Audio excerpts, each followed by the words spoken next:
Across the wide plains of southern Mesopotamia, the wind moves quietly over dry earth and scattered fields. The horizon stretches almost endlessly, broken only by low earthen mounds rising gently from the land. At first glance, these mounds appear ordinary, but beneath them lies the outline of one of the most extraordinary places in human history.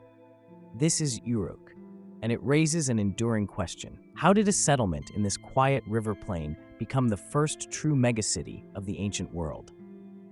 Thousands of years ago, the land surrounding Uruk was shaped by the shifting waters of the Euphrates River. Seasonal floods carried rich sediment across the plains, creating soil capable of supporting large-scale agriculture.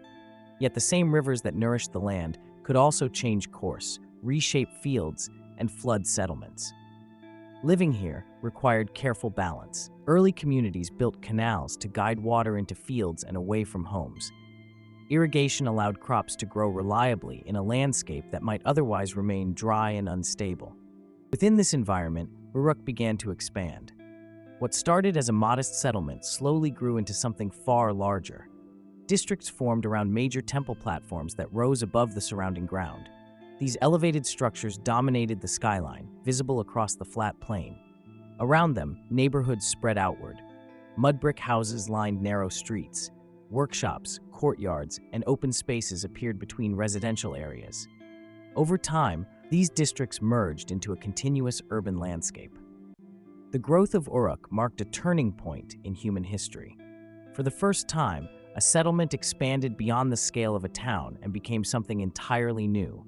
A vast city where thousands of people lived within an organized environment of streets, buildings, and public spaces. Yet another mystery begins to emerge. If Uruk became the world's first megacity, what allowed it to grow so large? And how did such a city function in a landscape constantly shaped by rivers and shifting ground? As Uruk expanded across the Mesopotamian plain, the city slowly transformed into something far more complex than a growing settlement. Districts multiplied, streets extended, and monumental structures began to define the landscape. From above, the city would have appeared as a wide network of neighborhoods arranged around powerful architectural centers. Two major temple complexes dominated early Uruk. These enormous platforms of mud brick rose above the surrounding ground, forming the visual and structural core of the city. Their terraces and walls created elevated spaces that stood apart from the crowded districts below. Around these ceremonial centers, the city continued to spread. Residential neighborhoods filled much of the urban landscape. Houses built from sun-dried mud brick lined narrow streets that twisted between blocks of buildings. Many homes were arranged around small internal courtyards, providing light, air, and space within the dense city. Between residential areas, activity flowed constantly. Workshops produced pottery, tools, textiles, and other goods needed for everyday life. Storage areas held grain harvested from surrounding fields. Open courtyards and small plazas created places where movement through the city converged. Everything depended on the land beyond the walls of the city. Across the surrounding plains stretched fields nourished by irrigation canals branching from nearby river channels. These canals distributed water through a network that supported agriculture across the region. The same waterways also connected Uruk to distant settlements.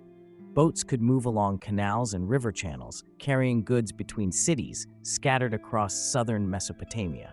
Through these routes, materials, food, and crafted items moved in steady exchange. Uruk stood at the center of this growing network.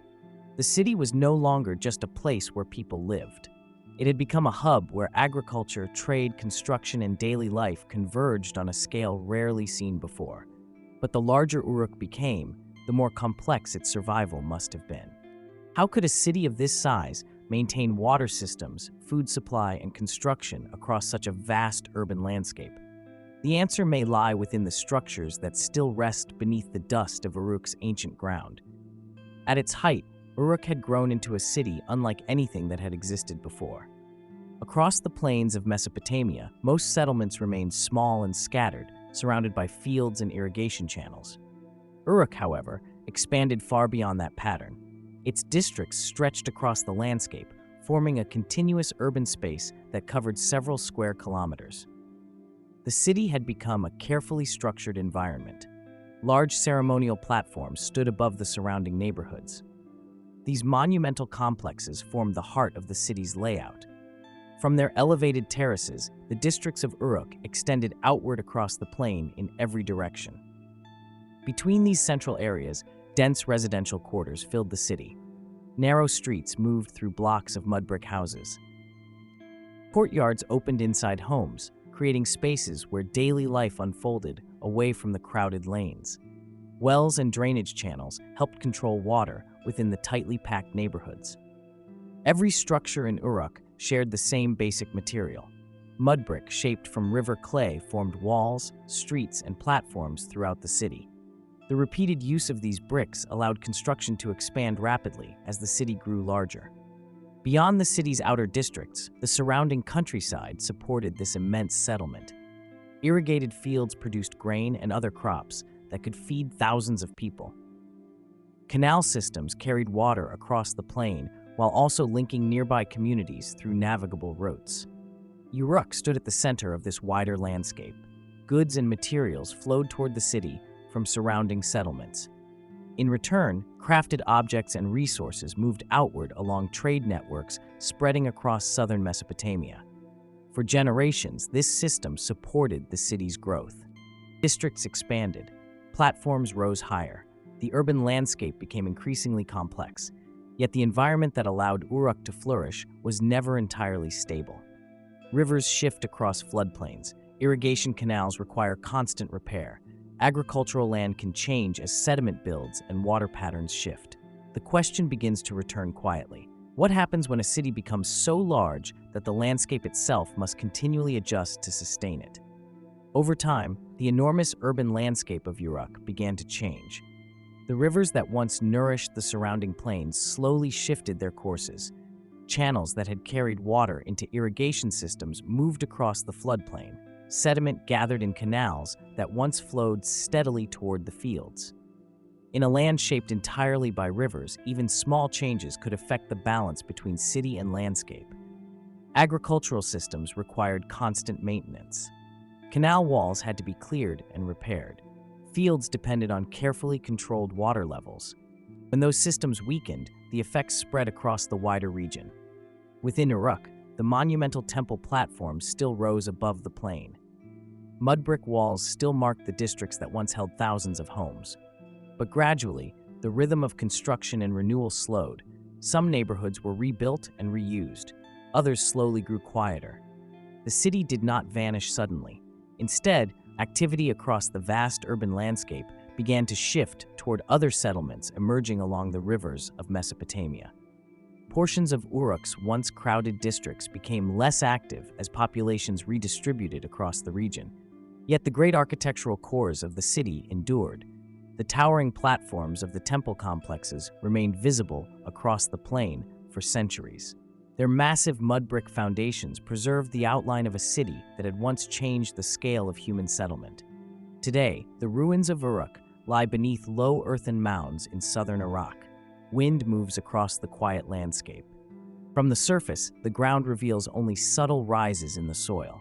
But beneath those mounds rest streets, courtyards, and platforms that once formed the structure of one of the earliest great cities in history. And so the question returns. How did Uruk become the first true megacity of the ancient world?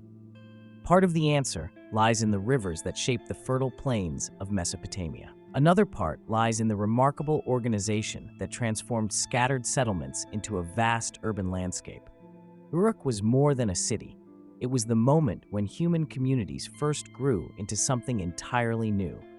If this journey through the ancient city of Uruk stayed with you, you may enjoy exploring more forgotten cities with us. And a question worth considering: what do you think shaped Uruk more? The powerful rivers of Mesopotamia or the early urban planning that allowed the city to grow so vast?